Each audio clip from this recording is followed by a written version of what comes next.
Good evening, everyone! Well, actually, morning na pala. Good morning. So, during break time, magre-retouch lang ako just in case merong meeting. So, as you can see, naglalagay lang ako ng powder. Ng konting-konting powder lang dun sa parts na feeling ko hindi magandang tignan kapag may shine sa camera. And yung ginagamit ko dyan is yung Elana loose powder. Sobrang ganda niyan, guys. Lalo na kapag oily skin ka, as in talagang basta ang ganda. And if ano ka din, pimple prone, maganda siya sa skin. Ginagamit ko lang dyan yung brush from Jelly Eugenio's makeup brush set.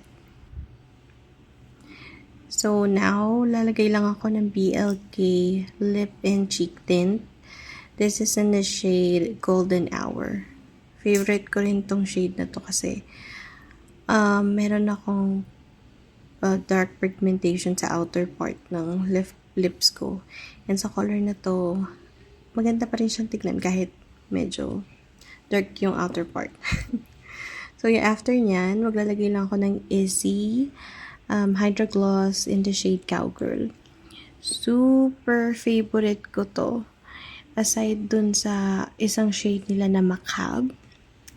Alam ko, yun ang pronunciation doon.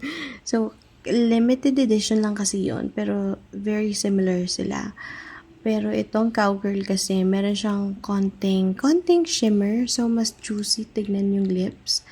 And mas baby pink lang din siya. Mas dark lang. So, yan, I love it.